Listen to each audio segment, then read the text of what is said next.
So I've got, this is a little half sheet of my watercolor paper that I've gone ahead and taped down to my surface, and we're gonna do our galaxy painting here on this. You can play around with the paint and just see what effects you can get, but I also went ahead and looked on my phone for some interesting, very colorful galaxy pictures. So I personally think it's helpful to have some reference just so you have an idea what you're looking to get. But it's up to you. This is really just meant to be a fun over the summer project. When I'm looking at these pictures, I see lots of modeling of color, and I see light spots, and I see really dark, deep spots, and super bright, saturated color, and color that's a lot less tinted. So when you're working with watercolor, you always want to work light to dark because it's easier to cover a light wash than it is to just lift up a dark wash and still maintain your nice textural quality. So we're gonna paint this in several layers, and I'm gonna start with a wet in wet technique. And I'm gonna let my paper get a little bit puddly because of the very mottled texture of this galaxy here. Again, this will work nicer on a nice absorbent watercolor paper, but use whatever you have on hand. If you try to do this in your sketchbook though, you will start to warp the pages underneath. So I would recommend having a separate sheet of paper to experiment with watercolor.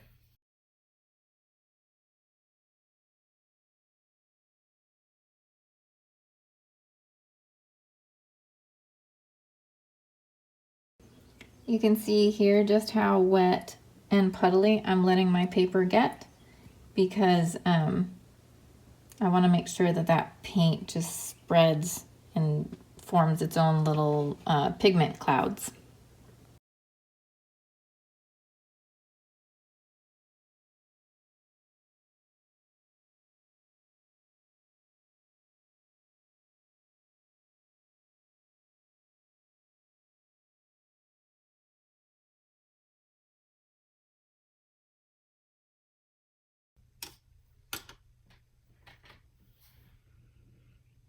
Okay, so I've got a first initial layer here of lots of color, and there's lots of puddly areas here where things are kind of streaming into their own directions.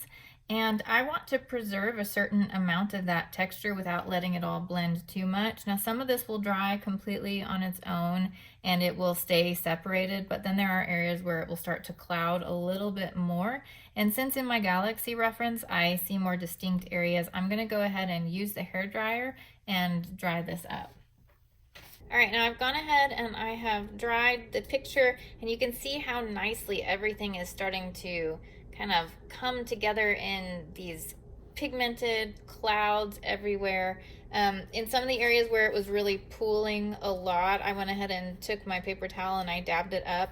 I like the puddles when I really want the paint to move around and have a life of its own, but there's a point where I need to just come in and soak it up a little bit and rein in the wildness.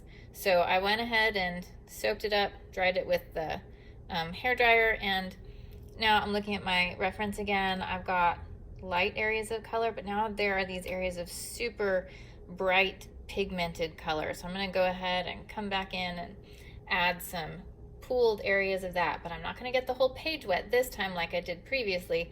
I'm just going to do large puddled areas.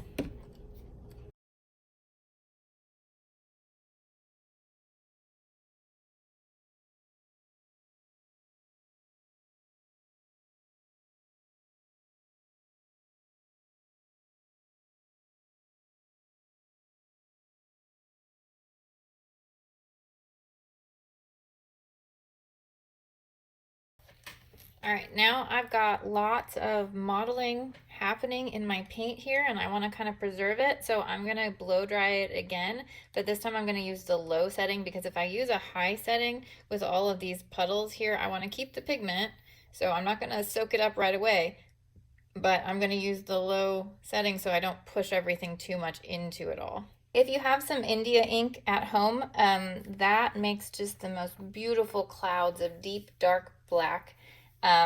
But if you don't, then that's totally fine. You can use your watercolor black. You may just have to layer that up a little bit more because the Crayola watercolor black is really more of a deep, deep brown. And so you'll get that. It'll start to look more muddy and brown if you don't layer it up. So that's what I'm going to do now. Add lots of puddles, and particularly on the edges here, because you can see in my reference I've got a lot of black happening. And I'm probably also going to take my brush and just kind of lightly scrub some of the edges, just a few of them to blend them a little bit, because there's a lot of dark edges happening here and I'd like to see a little more blending into the light. So that's the next step.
Okay, so I've got lots of dark areas in here.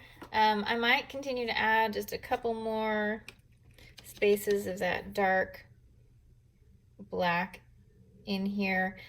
Like I said earlier, it really is more of a brown color, and the Impressionists actually used to use a mixture of brown and dark blue to achieve a black-like color, because black is such an absent color with some pigments that they felt like it made areas look too flat, so they started creating black-like colors with a mixture of dark brown and dark blue. So I've added some dark blue into the Crayola black to enhance the depth of it, and even some dark purple in certain areas.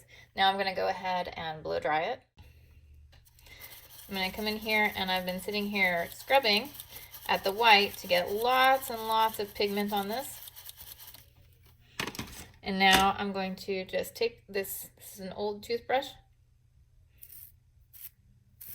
and start splattering it on my page. And keep scrubbing that white onto it and splatter it. Of course, it'll dry a little bit lighter. You can come back in with a white, either a really nice white colored pencil or a white chalk pastel. You can try using some gouache paint, which is a nice opaque paint, white gel pen, white paint pen, lots of different options for adding white. You can use some white acrylic and dab little stars on here and there, but the point really is to just get lots and lots of sections of white. So you can take your paintbrush and just dab a few areas. Make sure you get lots of little white stars everywhere.